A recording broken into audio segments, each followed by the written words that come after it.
والصلاة والسلام على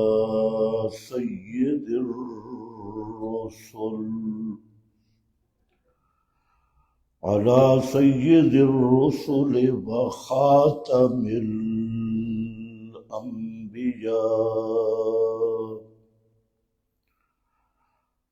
أما بعد فأعوذ بالله من الشيطان الرجيم.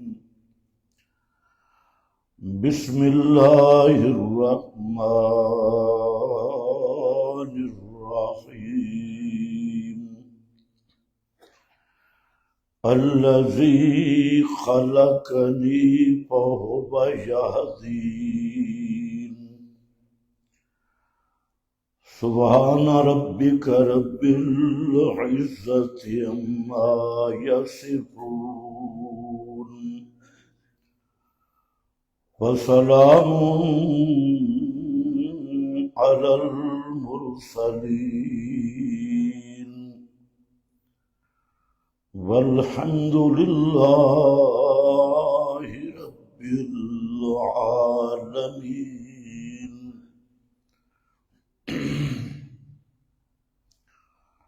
انتہائی قابل قدر بزرگوں اور بھائیوں، آپ حضرات کی خدمت میں سورۃ الشعراء کی آیت نمبر 78 تلاوت کی ہے،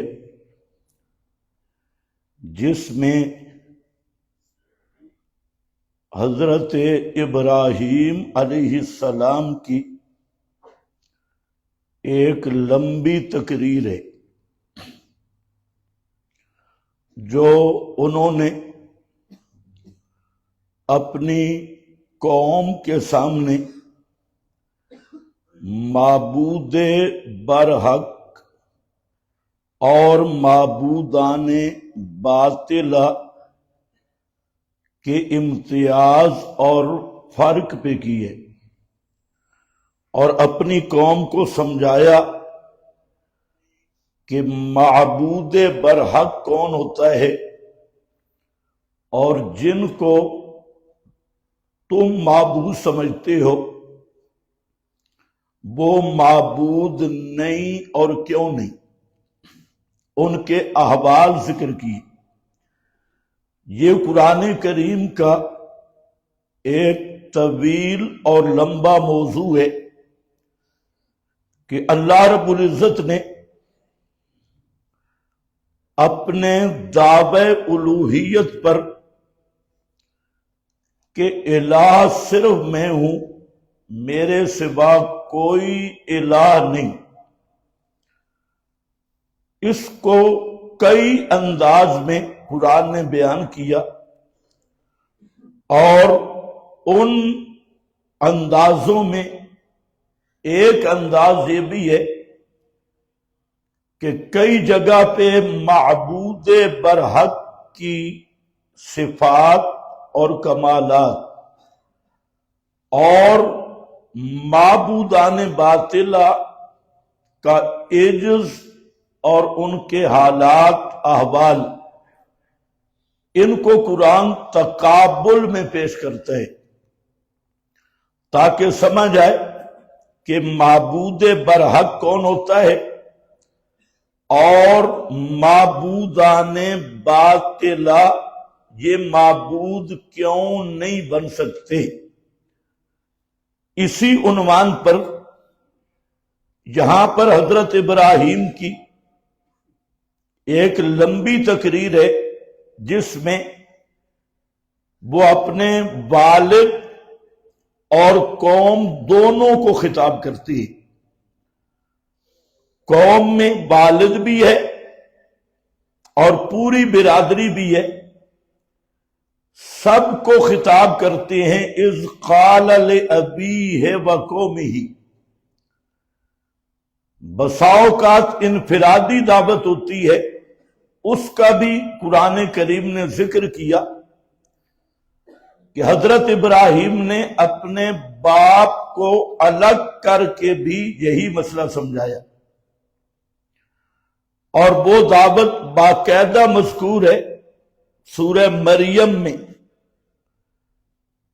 کہ جب تنہا باپ ہے اور بیٹا ہے تو حضرت ابراہیم علیہ السلام اپنے والد کو یہی مسئلہ سمجھا رہے ہیں، یا ابت لما تعبد ما لا يسمع ولا يبصر ولا يغني عنك شيئا، کہ یا ابت، اے میرے ابا جان، کیوں سورو پکار کرتا ہے، منت منوتی نظر نیاز دیتا ہے ان کی جن کا حال یہ ہے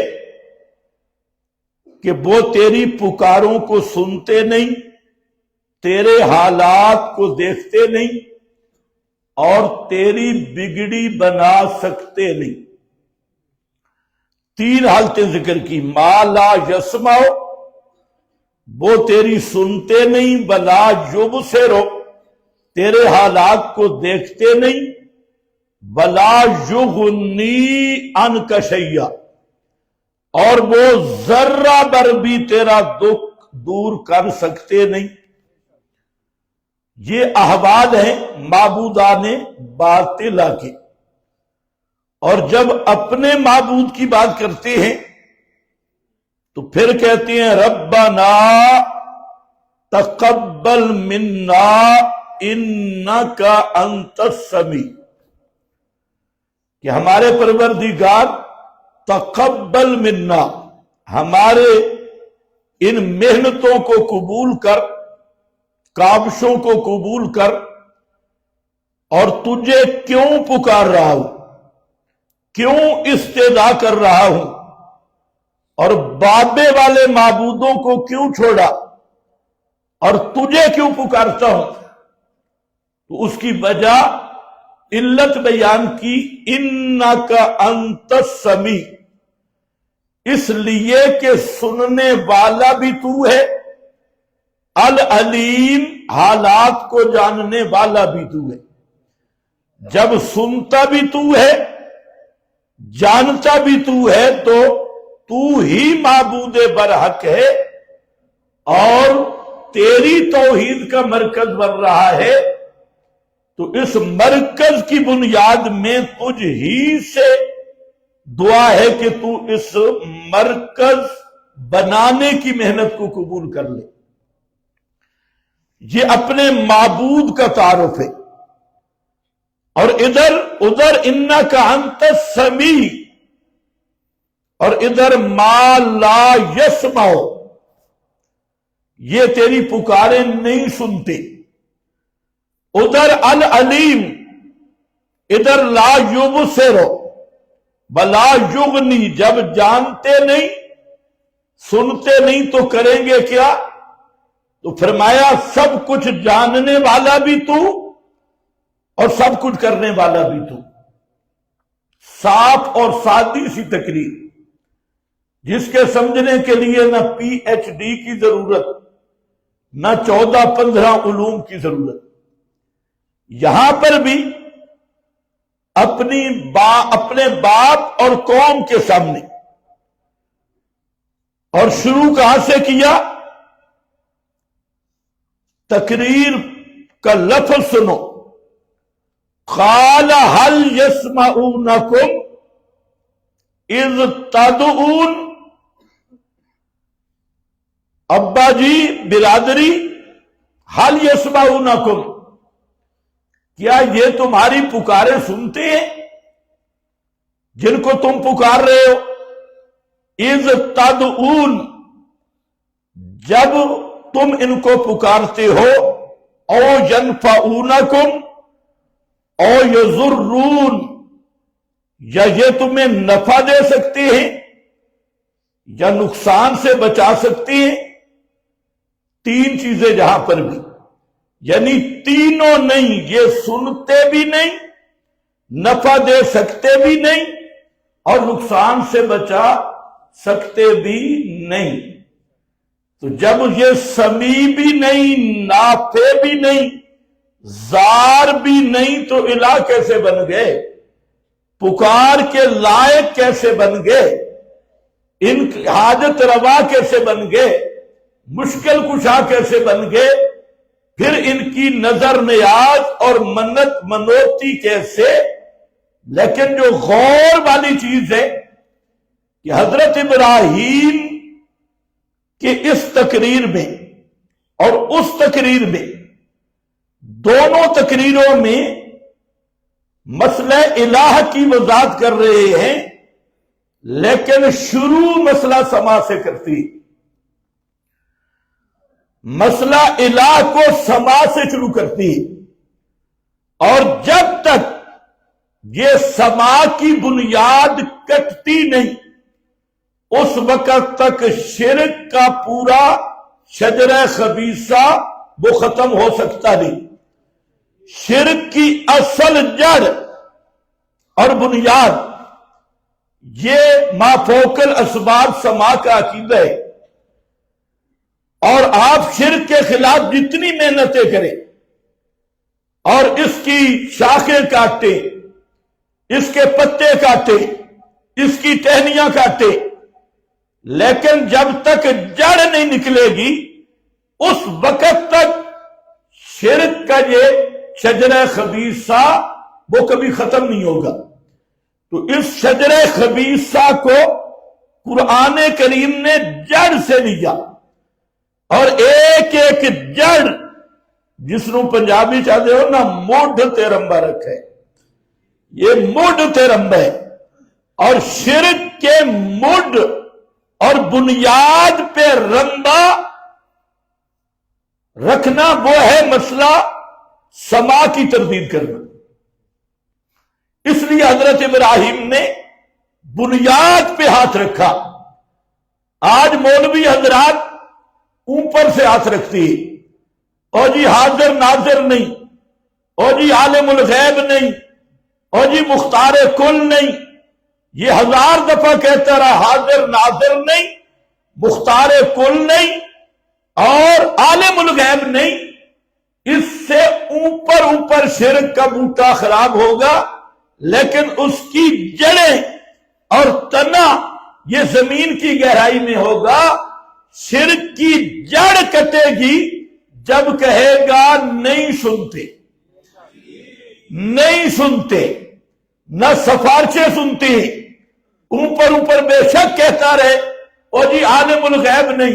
مشرک نے کہنا ہے ہم کب سمجھے، ہم تو قبر کے اوپر جاتے ہیں بابے کے، اس لیے عالم الغیب نہ ہوں کوئی مسئلہ نہیں، حاضر ناظر نہیں، فلاں نہیں.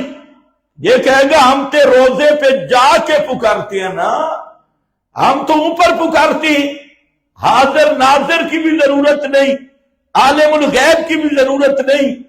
بس بابا سنے ہمارا کام چلتا ہے. تو اللہ نے بنیاد پہ ہاتھ رکھا. اور جو مولوی کہتے ہیں نا میں توحید بیان کرتا ہوں اور مسئلہ سما کی نفی نہیں کرتا، وہ کتمان اور تلبیس کا مریض ہے، اسے توحید کا پتہ ہی نہیں. یہ توحید کی بنیاد ہے، مڈ ہے. حل یسمعونکم اذ تدعون، بات پھر اذ تدعون، وہی دعا پکار والا مسئلہ. جب تم انہیں پکارتے ہو، نفع بعد میں، نقصان بعد میں، ساری چیزیں بعد میں، پہلے اے بتا سنتے ہیں. جب سنتے ہی نہیں تو شرک کی جڑ ہی کٹ گئی. اب یہ کبھی شرک والا شجرہ خبیثہ یہ ابھر سکتے ہی نہیں. لیکن اگر جڑ اور مڈ باقی رکھا کہ نہیں جی یہ تو اختلافی مسئلہ ہے، یہ تو سنتے تو ہیں لیکن کر کچھ نہیں سکتے، اس کا مطلب ہے شرک کا بچہ تو نے محفوظ رکھا ہوئے، اور شرک کا اصل بیج محفوظ رکھا ہے، مڈ محفوظ رکھا. اوپر اوپر لوپر مار رہا ہے اور اوپر اوپر ٹہنیاں کاٹ رہا ہے، شاخیں کاٹ رہا ہے، اور شاخیں ٹہنیاں جتنی مرضی کاٹ لے، نیچے بنیاد شرک کی اسی طرح موجود ہے۔ اس لیے قرآن کریم نے سب سے زیادہ یہی مسئلہ بیان کیا، دعا اور پکار کا۔ آپ پورے قرآن کو دیکھ لیں، اور دعا اور پکار کا تعلق ہے سننے کے ساتھ۔ اس کی بنیاد میں سما والا مسئلہ ہے، اور اول سے لے کے آخر تک قرآن کریم نے جتنے فتوے اس مسئلہ پہ لگائے، اتنے فتوے کسی مسئلہ پہ بھی نہیں۔ مسئلہ بھی منسوخ قطعی، اور جیسے مسئلہ منسوخ ہے اسی طرح اس مسئلہ پر فتویٰ بھی منسوخ ہے۔ یہ بھی کسی مفتی سے پوچھنے کی ضرورت نہیں، آپ کہیں بھی دعا اور پکار کا مسئلہ پڑھیں، اس کے یا شروع میں فتویٰ ہوگا یا اس کے آخر میں فتویٰ ہوگا۔ فتوے کے بغیر اللہ نے یہ مسئلہ بیان کیا ہی نہیں، یا شروع میں فتویٰ یا آخر میں فتویٰ۔ اور اس کی وجہ یہ ہے کہ یہی توحید کی معراج ہے۔ اور دوسری لائن پہ دیکھو تو شرک شروع یہاں سے ہوتا ہے، عقیدہ سماعت سے۔ اگر سننے کا عقیدہ نہ ہو، قبروں پہ میلے ہوں گے؟ سننے کا عقیدہ نہ ہو، قبروں پہ نظر نیاز منت منوتی ہوگی؟ سننے کا عقیدہ نہ ہو، سفارشوں والے عقیدے ہوں گے؟ بابا میری تیرے اگے تے تیری اللہ دے اگے، یہ کوئی نہیں ہوگا۔ بالکل نہیں صحیح چل رہا، بالکل غلط ہے، یہ بالکل نہیں ہوگا۔ بنیاد پہ ہاتھ رکھو کہ ایک کام چلے گا۔ یہاں پر بھی یہی بات کی، قال هل يسمعونكم اذ تدعون،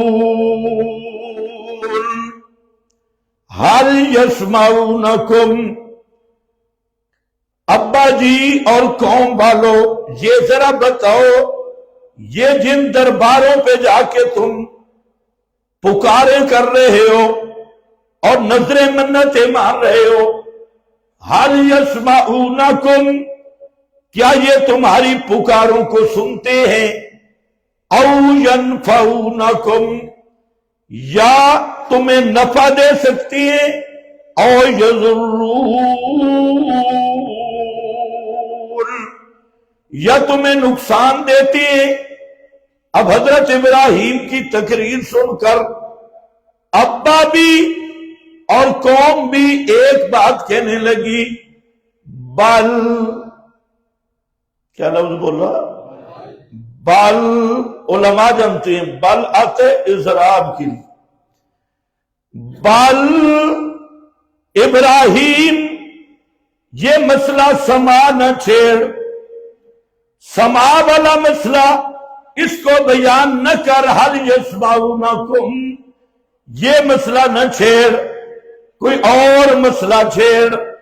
اور یہ جو مسئلہ ہے یہ اس لیے نہ چھیڑ، بل وجدنا آباءنا کذالک یفعلون، یہ ہمارے اکابر کا اجماعی مسئلہ ہے، یہ ہمارے بزرگوں کا مسئلہ ہے۔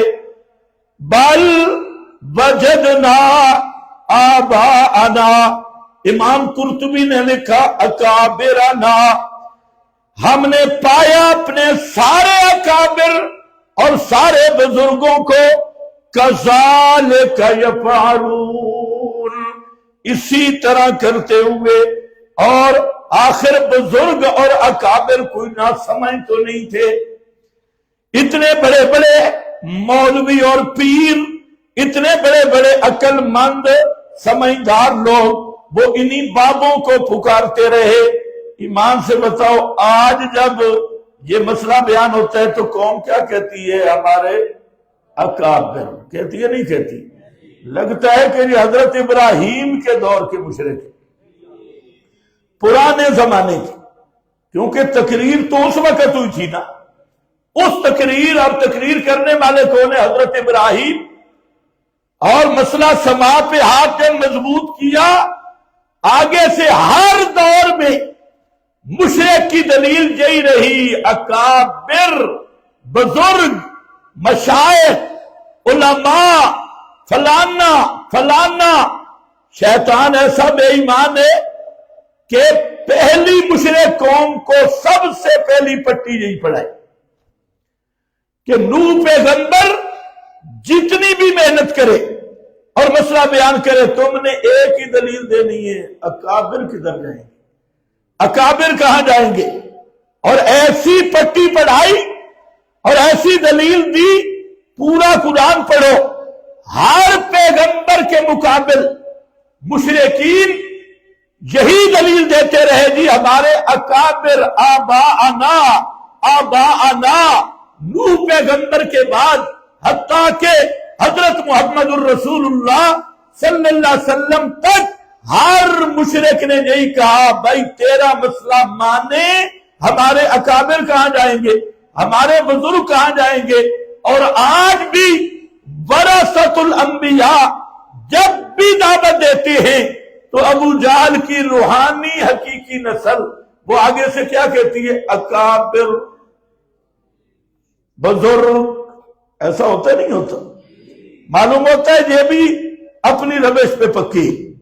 اور یہی بل اس مسئلے کو رہنے دے، یہ بیان نہ کر کیوں وجدنا آباءنا، ہم نے پایا اپنے اکابر کو. یار اس کو جب بند کر دے، یہ تم سے چل ہی نہیں جاتا.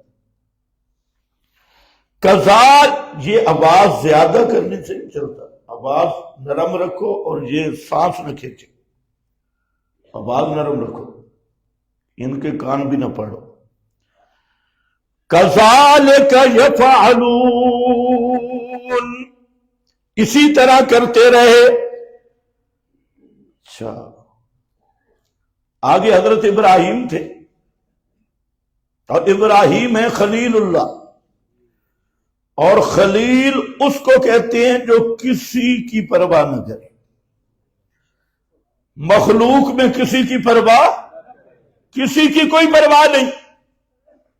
فرمایا اچھا تمہارے اکابر بھی اسی طرح تھے، اسی طرح کرتے رہے. لقد کنتم انتم وآباؤکم فی ضلال مبین. پھر تم بھی کافر تھے، تمہارے اکابر بھی کافر. اگر ان کا یہی نظریہ تھا تم بھی ضلال مبین میں اور تمہارے بزرگ بھی، یہ مسئلہ بیان کرنا بڑا مشکل ہے، اس معیار پہ آنا بڑا مشکل ہے، کیونکہ یہاں پھپھر کام جاتا ہے. لیکن یہ خلیل اللہ تھے، انہوں نے اچھا یہی عقیدہ تھا، وہ بھی کہتے سنتے دیکھتی ہے. فرمایا پھر جیسے وہ تم کافر، اسی طرح وہ بھی ضلال مبین، کھلے گمراہ، واضح. اب فرمایا میں کس کو پکارتا ہوں، میرا الہ کون ہے.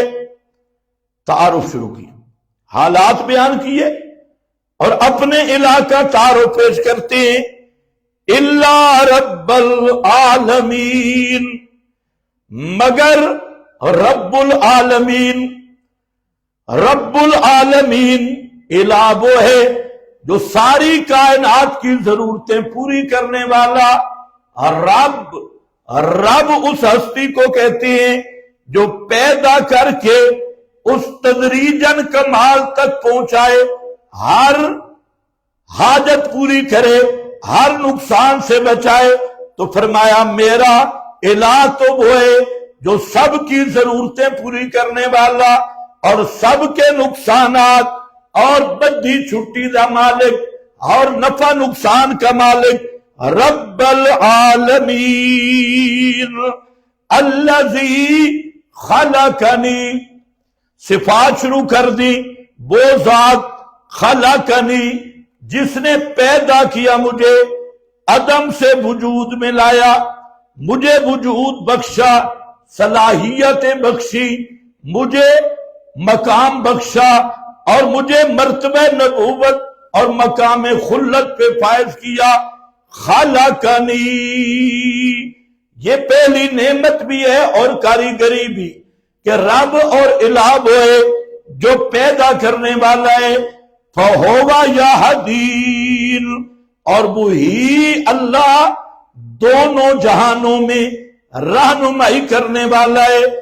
زندگی چلنی کیسے ہے، زندگی کے مسائل حاصل کیسے کرنے ہیں، ضروریات زندگی ان کو کیسے حاصل کرنا ہے۔ فہوا یہدین، بس وہی اللہ یہی رہنمائی کرتا ہے۔ مطلب کیا ہے؟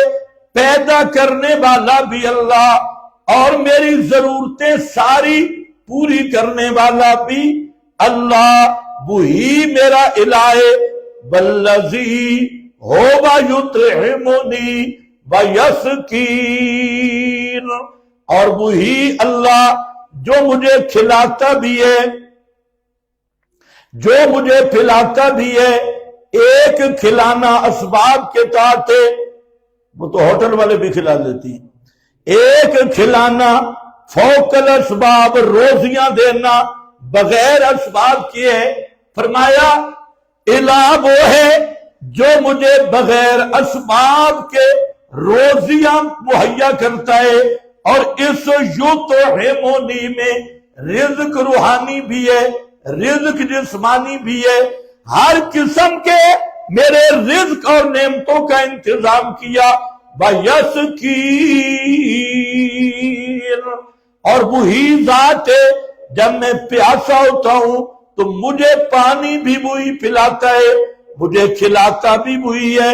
وَإِذَا مَرِضْتُ، اور جب میں بیمار ہو جاؤں، وَإِذَا مَرِضْتُ، اور جب میں بیمار ہوتا ہوں، فَهُوَ يَشْفِينِ، وہی مجھے شفا دیتا ہے۔ یہ الوہیت کی صفات آ رہی ہے۔ پہلی صفت ذکر کی رب العالمین، الہ وہ ہے کہ پوری کائنات کا پروردگار۔ دوسری صفت ذکر کی الہ وہ ہے جو اس کائنات کو عدم سے وجود میں لانے والا، پیدا کرنے والا ہے۔ تیسری صفت ذکر کی الہ وہ ہے جو اس کائنات کا نظام چلانے والا ہے۔ فہوا یہدین، ساری کائنات میں اسی کا تصرف ہے۔ والذی، چوتھی شان ذکر کی الہ وہ ہے جو یطعمنی ویسقین، جو روزی کا انتظام کرے اور رزق کا انتظام کرے، کھلائے بھی صحیح اور پلائے بھی صحیح۔ پانچویں شان ذکر کی وَإِذَا مَرِضْتُ فَهُوَ يَشْفِينِ، اور جب میں بیمار ہو جاتا ہوں تو وہی مجھے شفا دیتا ہے۔ پیغمبر بیمار بھی ہوتا ہے، اور جو خود بیمار ہو جائے وہ شافی الامراض نہیں ہوتا، بیماریاں ٹالنے والا نہیں ہوتا۔ فرمایا میرا الہ وہ ہے جو میری بیماریاں بھی ٹال دیتا ہے۔ اذا مرضت فہو یشفین، یہاں ایک بات سمجھے، یہاں یہ نہیں فرمایا بیمار کرتا ہے مجھے پھر مجھے شفا دیتا ہے، نہیں، جب میں بیمار ہوتا ہوں تو وہ مجھے شفا دیتا ہے۔ اگر آپ نے غور کیا اس لفظ میں، اذا مرضت، بیمار میں ہوتا ہوں، کرتا تو وہ ہے لیکن بیمار میں ہوتا ہوں، بیماری مرض کی نسبت اللہ کی طرف نہیں کی، اور یہی ادب ہے، کرنے والا تو اللہ ہے لیکن بیماری کی نسبت اللہ کی طرف نہ کرنے میں ادب ہے۔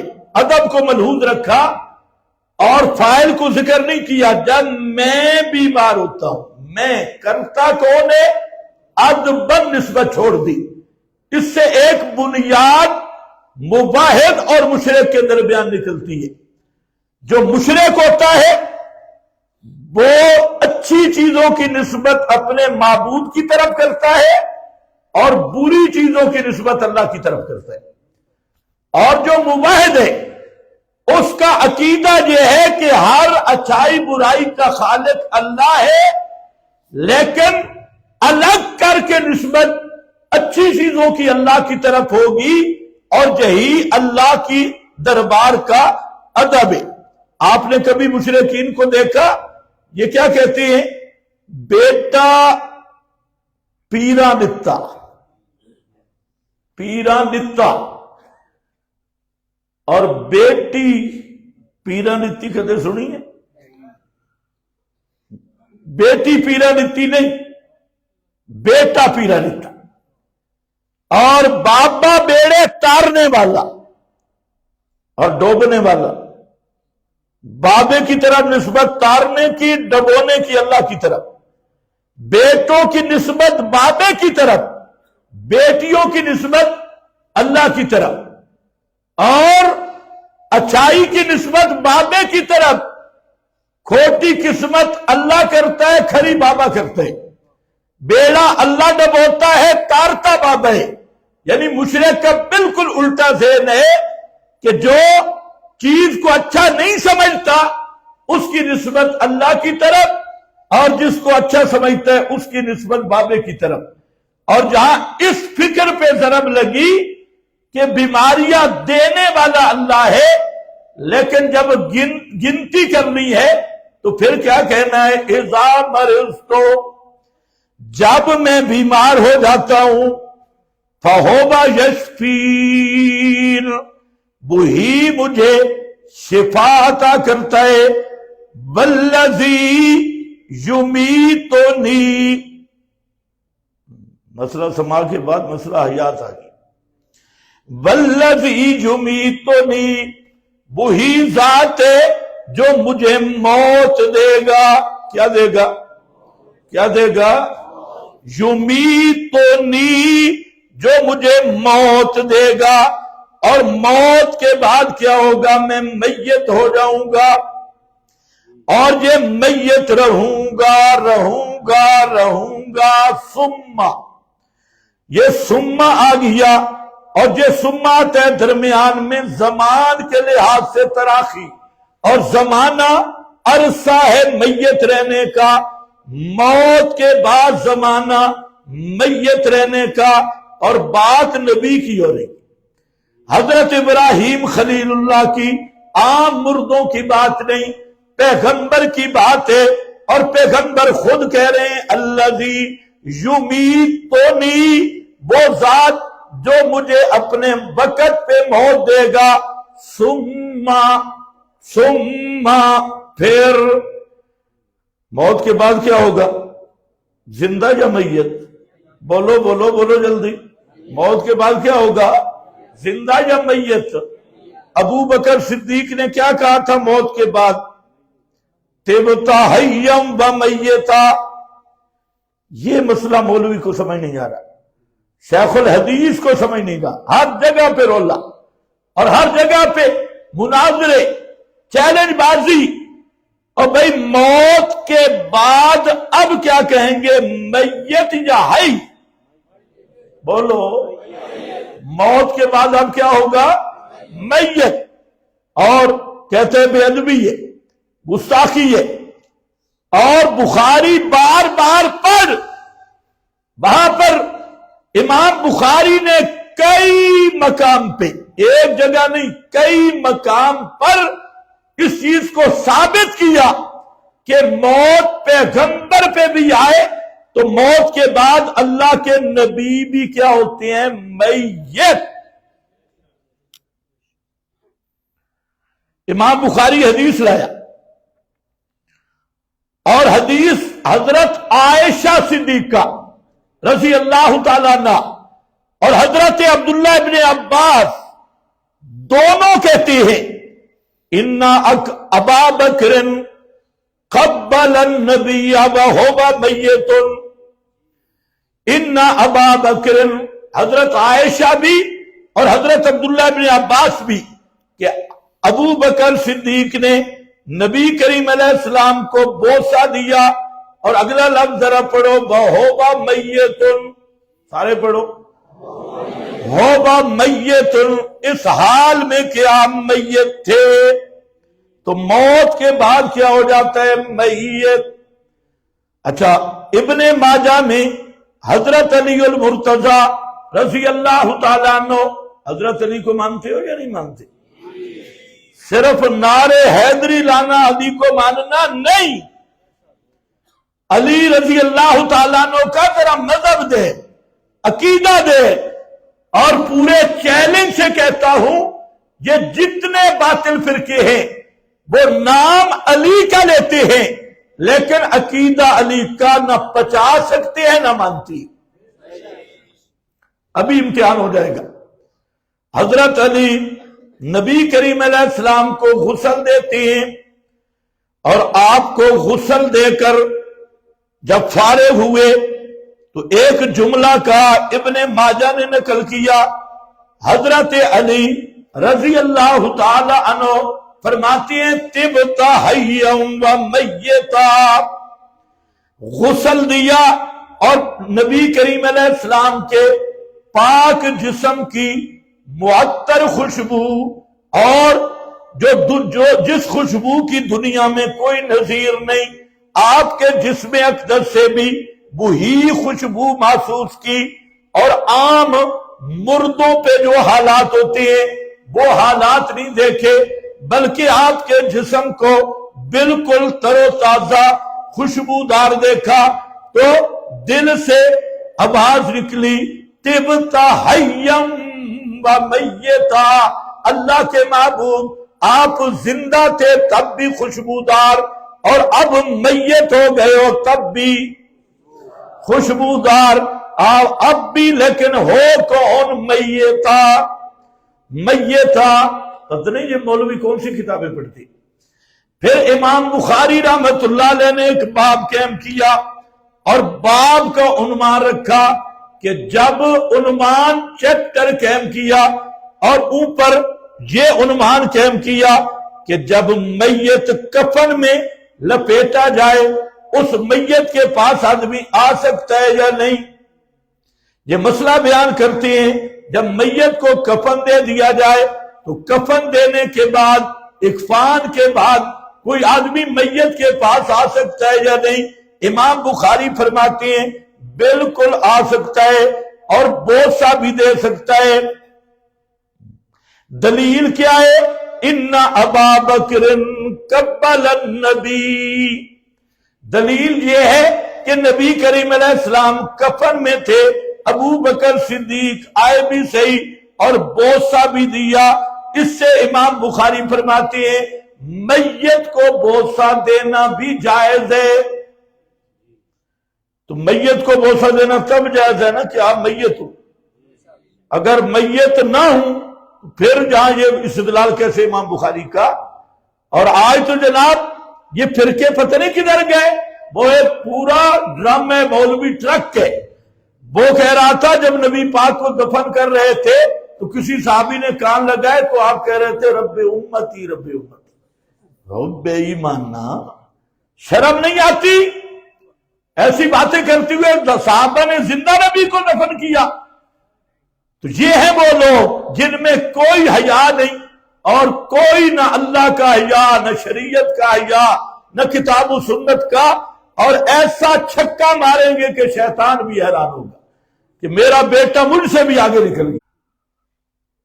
امام ابو داؤد یہ محدث ہے، اس نے باب قائم کیا باب الاضحیۃ عن المیت. میت کی طرف سے قربانی کرنا، میت کی طرف سے قربانی کرنا جائز ہے کہ نہیں؟ فرماتے ہیں جائز ہے. کیوں؟ فرماتے ہیں حضرت علی نے نبی کریم علیہ السلام کی وفات کے بعد نبی پاک کی طرف سے قربانی کی، لہذا میت کی طرف سے قربانی کرنا جائز ہے. تو مطلب یہ ہے کہ موت کے بعد کیا ہو جائیں گے؟ میت. بولو ٹائم ختم ہے. کیا ہے؟ میت. اب یہ میت کا دورانیہ کب تک ہوگا؟ دفن تک.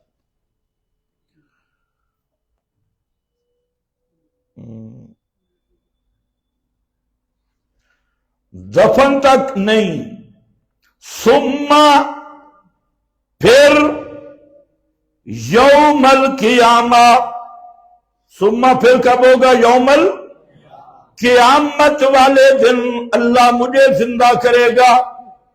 اب یہ آیت ہے سورہ شعراء کی، اور اس میں آپ کوئی تفسیر اٹھا کے دیکھیں، آیت نمبر 81 ہے، اردو کی، عربی کی، سب حضرات نے یہی لکھا کہ دنیا میں موت دے گا، میری روح بدن سے جدا ہو جائے گی، اور پھر المراد بالاحیاء والذی یمیتنی ثم یحیین، اے یوم القیامہ، پھر قیامت والے دن اللہ میری روح کو واپس کرے گا اور میرے اس جسم کو زندہ کرے گا۔ اور حضرت تھانوی رحمت اللہ علیہ اپنے اردو ترجمے میں یہی کہتے ہیں، وہ مجھے موت دے گا اور پھر قیامت کے روز زندہ کر کے اٹھائے گا۔ کب؟ قیامت کے روز۔ اب کتنا صاف مسئلہ ہے، لیکن ملا کو سمجھ پھر بھی نہیں آتا، بالکل صاف مسئلہ۔ یہ کشف الرحمان تفسیر ہے جو سب بزرگوں کی تصدیق شدہ، اس میں معنی یہ ہے، وہ ایسا ہے جو اپنے وقت پر مجھ کو موت دے گا، پھر مجھ کو قیامت میں زندہ کرے گا۔ زندہ کو کیا جاتا ہے یا میت کو؟ قیامت کے دن زندہ کرے گا۔ یہی بات علامہ حقانی نے ترجمے میں لکھی، وہ موت و فنا طاری کرنے والا بھی، اور وہی جزا بسزا کے لیے دوبارہ جلانے والا بھی، اور وہی موت دے گا، پھر قیامت کو دوبارہ زندہ کرے گا۔ دوبارہ یا سے بارہ؟ دوبارہ زندہ کرے گا۔ یہ علامہ حقانی اس کا ترجمہ پڑھ رہا ہوں، اور حضرت تھانوی کا ترجمہ ہے، جو مجھ کو وقت پر موت دے گا، پھر قیامت کے روز مجھ کو زندہ کرے گا۔ قیامت کے روز مجھ کو زندہ کرے گا۔ اب بتائیں، یہ بزرگوں نے ترجمہ ٹھیک کیا ہے؟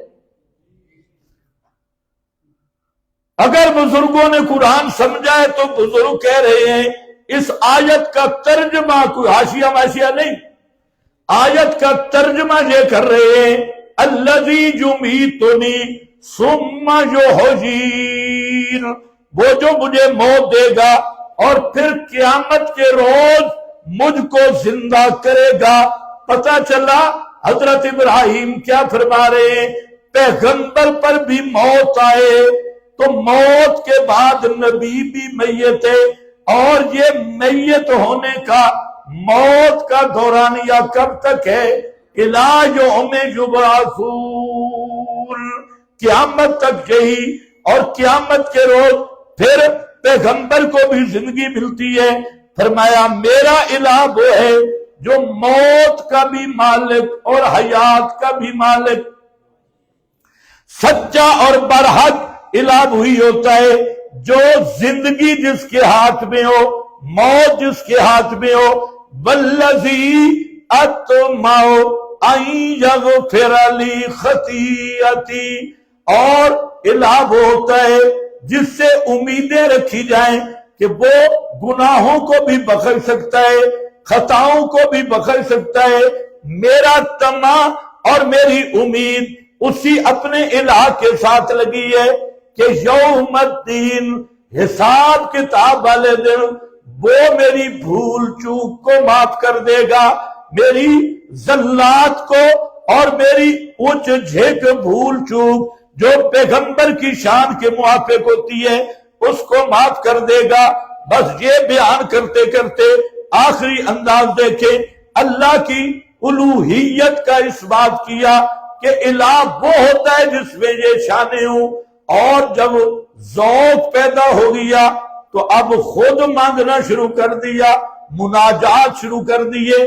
جب الہ الہ کی شان ذہن میں ہوں، یہی دعا کا طریقہ ہے کہ جب آدمی دعا کرے پہلے اللہ کی عظمتوں کا استحضار کرے، اللہ رب العزت کی تعریف، اللہ کی شان اور عظمت دل میں پیدا ہو۔ اسی لیے حدیث میں ہے دعا کرنے کا طریقہ پہلے اللہ کی حمد و ثنا کرو، تعریف کرو۔ تو حضرت ابراہیم یہی تعریف کر کے آگے کہتی ہیں، فرمایا رب حب لی حکمن وَأَلْحِقْنِي بِالصَّالِحِينَ۔ بآخر دعوانا